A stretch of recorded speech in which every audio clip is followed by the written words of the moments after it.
Hey, I'm Craig Rodsmith. I'm here at the Throttle Stop Museum in Elkhart Lake, Wisconsin. Today, we're with a couple of bikes that are close to my heart because they're Italian. I have a thing for Italian motorcycles, especially Ducatis. This one's a 900. I'm not sure which one I like best. The 750 is pretty choice. Even though these were relatively at low production numbers, these were a couple of the first models that introduced Ducati to the common market, especially, this bigger displacement. A lot of the earlier common market bikes were the 250s, the 350s, and the 450 singles. And these are just the iconic, like most of us now that know Ducatis, the iconic, it's called a V twin, it's actually called an L motor.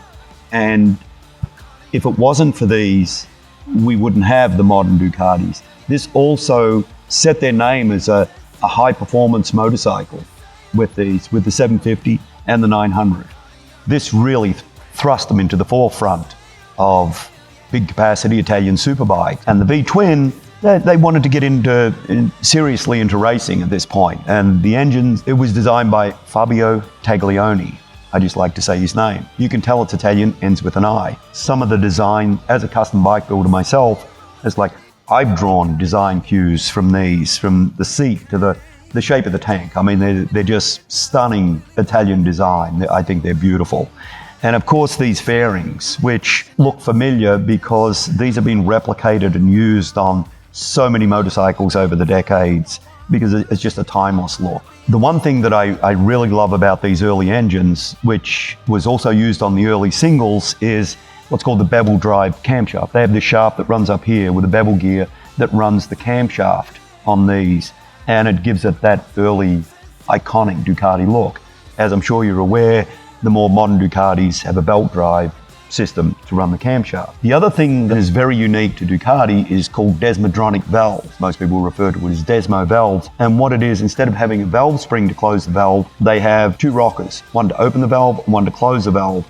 And the idea behind that was to get rid of valve flow. And it's something they continue to use today, is the desmodronic valve system. All these things seem to overcomplicate things, and they do in a way, but it's typical of their pursuit of just trying to get that extra horsepower, that more speed, and trying new things. I mean, even the frame, if you look at this, is very reminiscent of a modern trellis frame because there's no lower unit here. The motor is suspended from the top of the frame.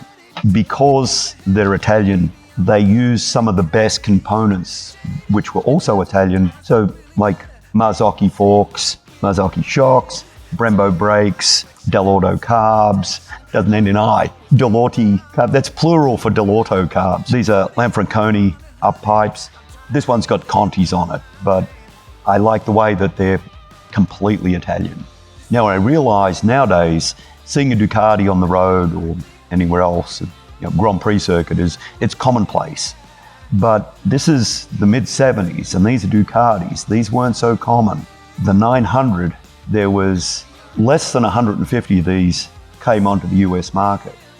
And this is even more rare because I think over 2 model years, the 750, there was only about 300 or less produced of the 750s.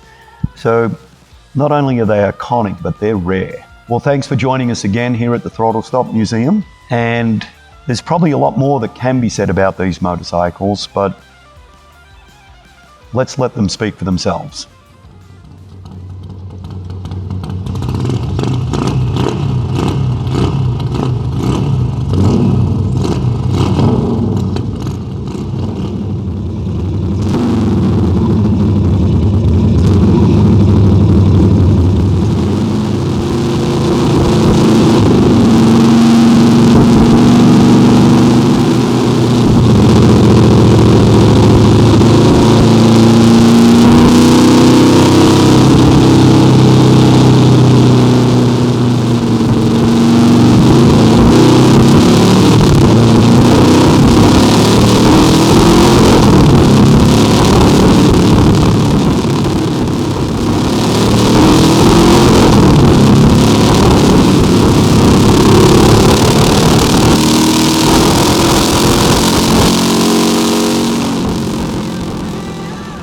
So thanks again for joining us. I'm Craig Rodsmith and hope to see you again. Don't forget to click like and share on social media. What's that? What do you mean I can't fucking ride them? Don't you know who I am? I'm Craig Rodsmith. Rodsmith, R-O-D, whatever.